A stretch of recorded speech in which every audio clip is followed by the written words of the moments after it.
Friends, मी अंजली सूर्यवंशी. तर आज आपण कटोरी पेपर कटिंग हे बघणार आहोत. तर चला मग आपण आता सुरुवात करू. अगोदर ब्लाऊजची उंची आहे 13 इंच. तर 13 इंचावरती आपण मार्किंग करून घेऊया व याची रुंदी आहे 10.5 इंच. 10.5 इंचावरती आपण मार्किंग करून घेऊया. तर याचा आपण एक बॉक्स तयार करून घेऊया.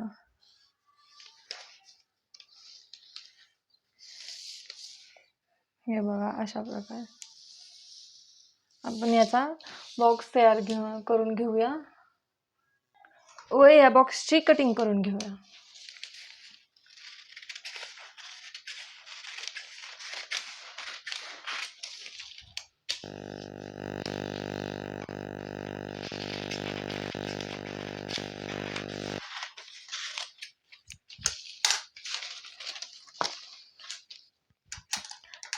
तर आपण शोल्डर घेऊया 5.5 इंच.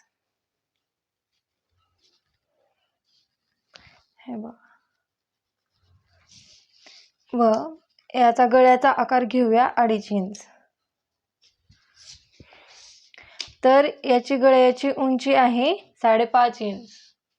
दिसते का फ्रेंड्स? तर याचा पण आपण एक बॉक्स तयार करून घेऊया.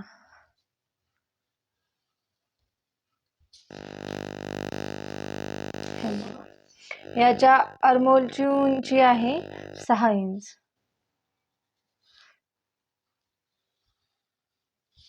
तर याचा पण आपण बॉक्स बनवून घेऊया. तर याच्या कटोरीची कटोरी पॉइंट, गळ्याला जो पॉइंट येतो त्याची आहे 4.5 इंच. तर इथून आपण गळ्याचा असा गोल आकारामध्ये राऊंड देऊया व याच्या टक्सची उंची आहे 9.5 इंच. आपल्याला इथं 9.5 इंच घ्यायचं आहे आणि त्याच्या खालतून आपल्याला 2 इंच हे त्या टक्सची उंची आहे व आपल्याला इकडून 1 इंच आणि इकडून 1 इंच, डावीकडून 1 इंच आणि उजवीकडून 1 इंच अशा आपल्याला खुणा करून याचा आपण एक त्रिकोण तयार करून घ्यायचा आहे. त्रिकोण तयार करून घ्यायचा आहे व इथे आपलं 3.5 इंचावरती मार्किंग करून घ्यायची आहे व इथून असा एक शेप द्यायचा आहे. ही आपली झाली क्रॉस पट्टी. आणि आता आपल्याला कटोरीची रुंदी बघायची आहे. तर कटोरी माझी आहे 5.5 इंच. तर आपण 5.5 इंचावरती खूण करून घेऊया व इथून त्याची उंची हे 3.5 इंच ठेवूया. तर येथून इथे हा प्लस पॉइंट बनवलेला आहे आपण, तिथून आपण कटोरीचा आकार देणार आहोत. तर कधीही आकार हा वरच्या बाजूने खालच्या बाजूकडे नेते वेळेसच घ्यायचा, कारण की कटोरी ही एकदम परफेक्ट येते. व येथे 2 इंच हे घ्यायचं आहे माप. त्याच्यानंतर अर्धा इंच घ्यायचा आहे आर्महोलच्या गळ्याचा व तेथून हे आपल्याला राऊंड शेप असा द्यायचा आहे. प्रत्येक ब्लाऊज मध्ये हे असंच असतं. तर आपण याची कटिंग करून घेऊया. सर्वात अगोदर आपण हे 2 जॉईंट भाग आहेत याची कटिंग करून घेऊया, कारण की आपल्याला बॅक साईड आणि फ्रंट साईड हे दोन्हीही आपल्याला काढायचे आहे. तर आपण इथं आर्महोलची कटिंग करणार आहोत. तर सर्वात अगोदर जे आपण अर्धा इंचावरती माप घेतलेलं आहे त्याची कटिंग करून घ्यायची दोन्हीही साईडनी पेपरच्या.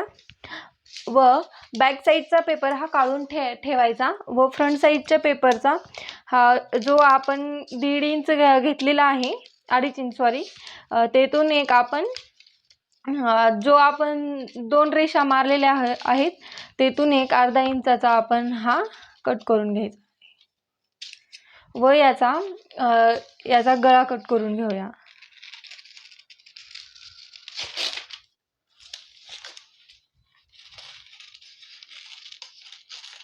आता आपण याची कटोरी कट करून घेऊया. ही झाली. क्रॉस पट्टीची पण कटिंग करून घेऊया लगेच आपण. क्रॉस पट्टीची कटिंग झालेली आहे, तर आपण कटोरीची कटिंग करून घेऊया.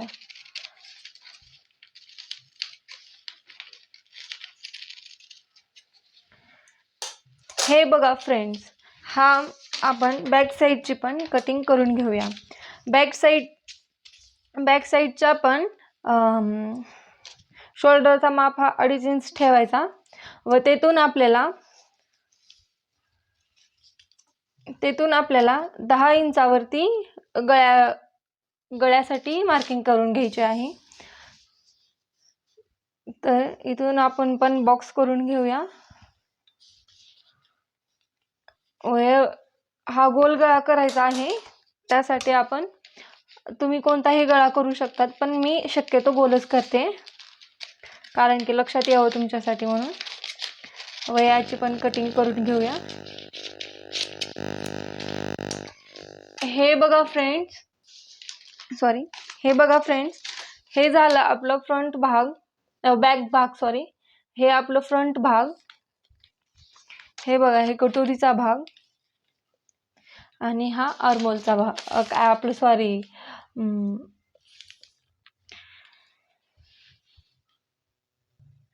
हे आपला बॅक साईडचा भाग, हे आपला फ्रंट साईडचा भाग, हा कटोरी आणि हा क्रॉस पट्टी. तर हे आपली अशा प्रकारे पेपर कटिंग हे कटोरीची झालेली आहे. तर तुम्हाला कटोरी कशी वाढवायची याचा जर व्हिडिओ पाहिजे असेल तर कमेंटमध्ये नक्की सांगा. तुम्हाला आणि व्हिडिओ कसा वाटला हे सुद्धा नक्की सांगा. थँक्यू. तुम्ही जर माझ्या चॅनलवरती नवीन असाल तर प्लीज सबस्क्राईब करा. थँक्यू.